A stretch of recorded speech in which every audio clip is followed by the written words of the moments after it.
Gusto nyo bang makilala ang inyong business, kumita, sumikat at maging patok online or TV? Get more customers and grow your business. Advertise now. From the studios of Leader News Philippines, Errol Dakame of Tamao Asset.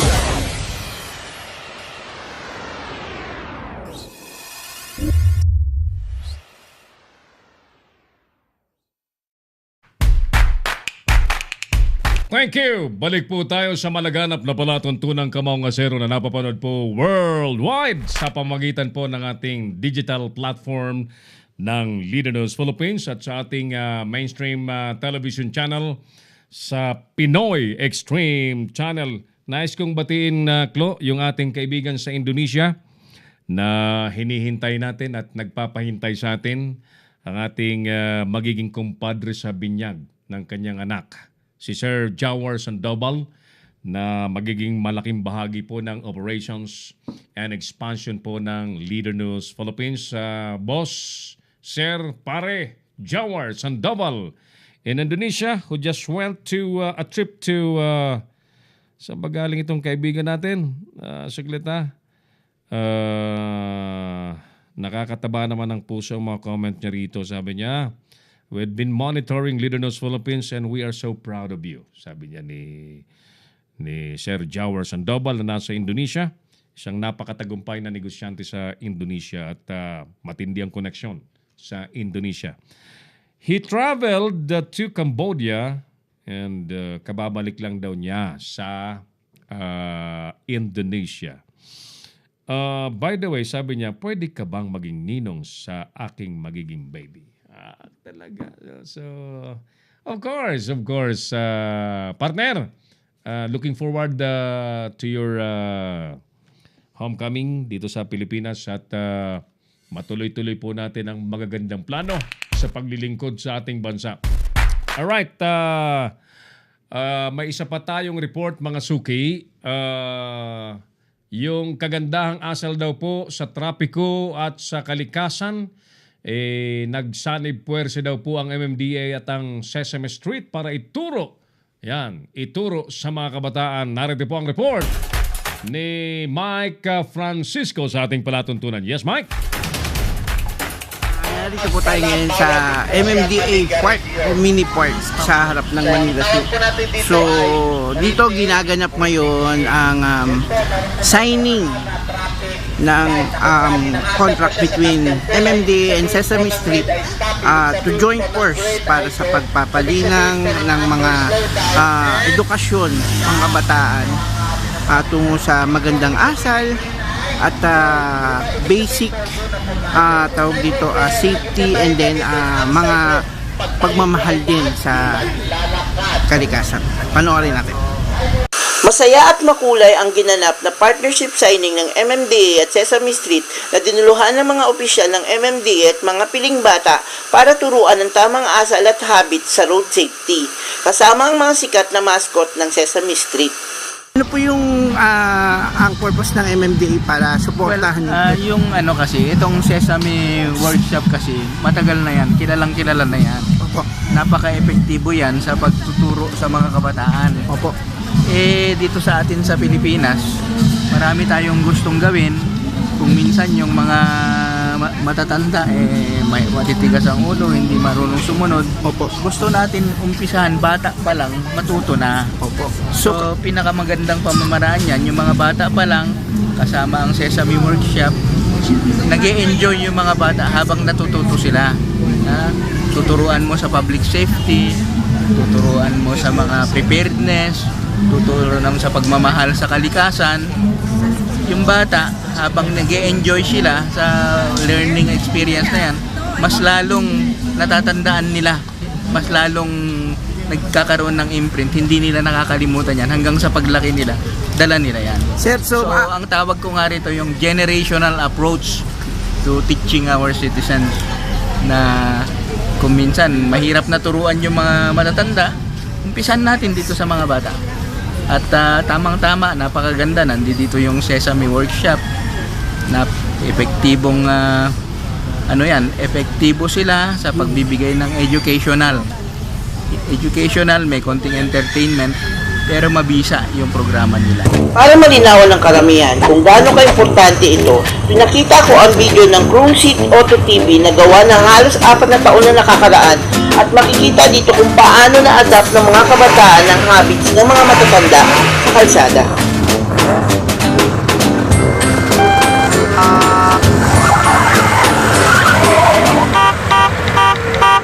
นี่เธอไฟเขียวแล้วนะ ทำไมไม่ไปอีกไฟเขียวแล้ว ไปได้แล้ว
Wala po dito sa Adriatico Mini Park ng MMDA. Ako si Mike Francisco, nag-uulat para sa Leader News Philippines. Si Errol Dacame, ang Kamaong Asero. Thank you, Mike. Well, kami naniniwala na talagang kailangan sa mas magang edad ng ating mga kabataan ay maturuan po ng maganda at tamang impormasyon. Hindi lamang po sa trapiko, pati sa kalikasan, kundi sa mga bagay-bagay na magko-contribute of being a responsible citizen. Yan. Ganun. Maging responsableng mamamayan ng mga Pilipino. Magkaminsan, nakafocus po kasi ang although there is the so-called GMRC, di ba? Sa eskwelahan naman may GMRC. Good manners and right conduct. Pero parang pahapyaw na lang ngayon. So specifically, nais nilang ituro po yung tamang pagsunod sa batas trapiko at pangangalaga sa kalikasan. Ayos yan, ayos. Sige, samantala. Batiin ko muna ito, Klo, mga viewers natin, mga kaibigan, kababayan. Rumen Calyos Amigo. Kumusta ka na, boss, sir? Rumen, sa Ruini, sa mga very successful na classmate ko kang elementary na I think nasa siya nasaan ka kabayan Ramin, mayaman na to binabantay na ito puros pera ano yata sila parang armor car company yan. Sige. Sabi ni Positive Money, tama lang ang panukala ni Attorney Glenn Chong maging ni Sir J.V. Hinyo ang gawing industrialized country ng bansa. Tama yan. Kasi kung wala tayong direksyon papunta ron, wala. Puros tayo social services na lilipas lang ang panahon. Alex Almario. Lawrence, si Alex, ito yung aking piloto when I was working in Makati. Siya yung aking piloto. Dahil sa traffic, pagdating namin sa kahabaan ng EDSA, nagmamadali kami lagi para hindi malate sa programa ko 9 o'clock. Rush hour. Bigla akong tatakbo sa taas ng MRT. Siya ang nagmamaneho ng Montero. Naiiwan. Darating sa estasyon, patapos na yung programa ko. Ayan. So, mga 3 hours na binabagtas namin ng trapiko mula sa bahay. Tapos pauwi naman sa bahay galing sa estasyon, mga another 2 hours. Kaya sabi ko, surrender na, surrender. Tama ng stress sa trapiko. Alex, kumusta ka na, amigo? I miss you, Brad. I miss you.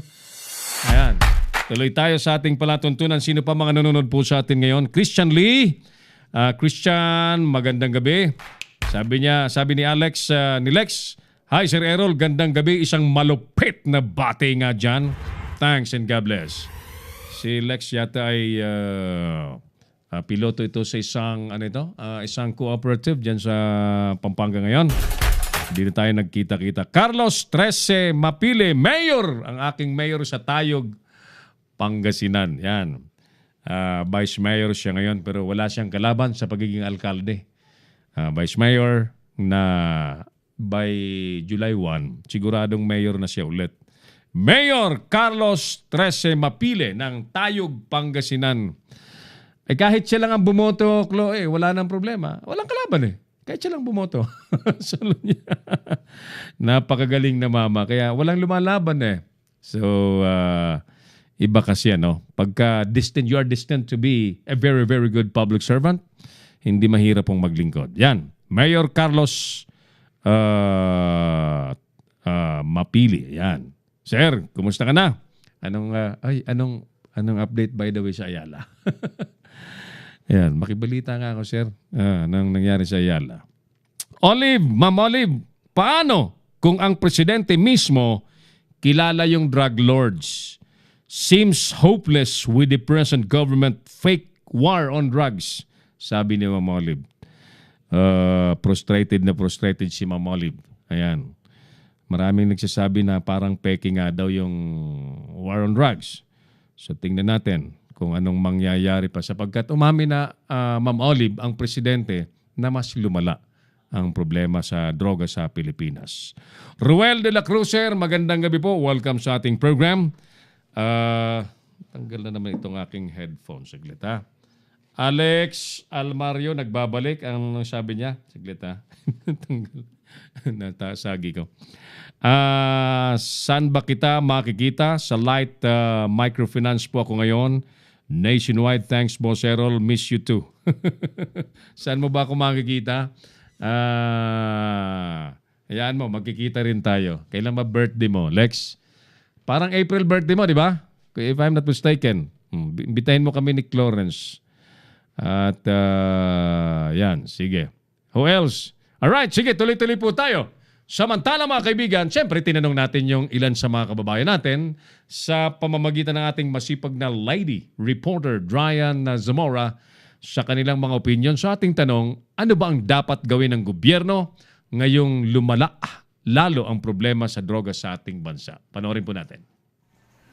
Ano mo, yung lahat na ng effort ng gobyerno ay ginagampanan, no? Lalo na ang mga involved na tanggapan para sa papatino ng nasabing problema sa droga.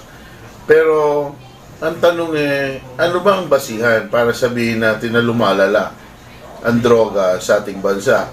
Di ba nga nung umupo ang ating Pangulong Duterte, sinasabi nga nung iba na halos wala nang nagagawa.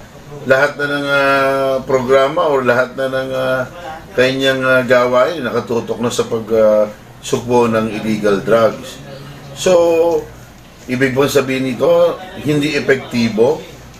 O baka naman kailangan lang natin ng malinaw na programa? So, siguro ang dapat gawin ng ating gobyerno sa sinasabing lumalalang problema sa droga, siguro i-continue lang natin, ma'am, yung program kasi at least may program tayo. Hindi po tayo bara-bara na dumadali ng when it comes to the drug problem, no, sa ating dito sa ating bansa in general.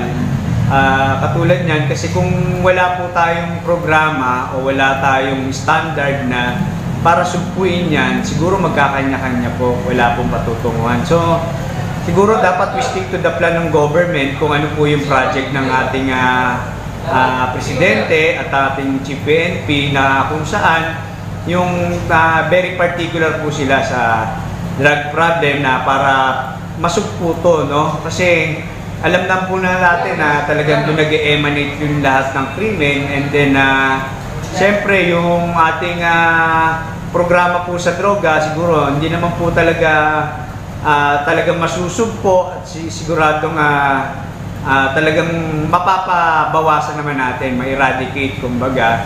And mas maganda po yun, sama-sama po natin pinagtutulungan yung problema sa droga. Kasi it's not the problem naman ng pulis din may moral responsibility yung ating mga stakeholders and community para to take their share, para to prevent yung mga drug problem natin or mag-contribute sila sa ating drug war na tinatawag, di ba? So siguro ang much as possible tuloy-tuloy lang, and we should have an holistic approach, siyempre together with the community para masugpo po yan. Hindi lang dapat ang mga addict patayin, kundi pati mga pusher, mastermind, at mastermind. Leadership brings out the best in us. We become the best versions of ourselves, leading by example. We learn to live with honor, take pride in our patriotism, and answer the call of duty. A leader doesn't just strive to make a living, but aspires to make a difference. We are trained to let fear be but a precursor to valor, and to thrive and triumph in the face of fear is what it means to be a soldier. But first, we need to make a choice. We must desire to help others, liberate the oppressed, and be a champion of peace.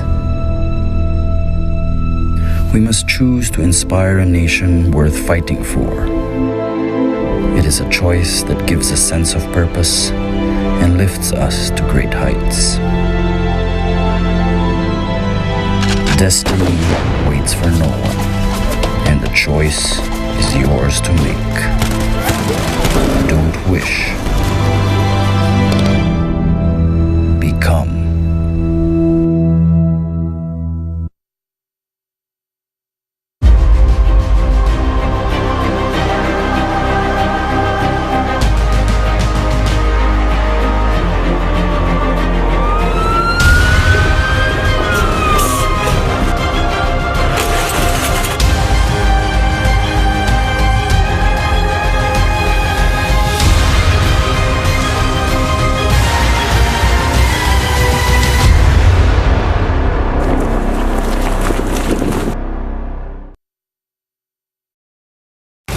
Magbabalik si Errol Dacame sa Kamaong Asero.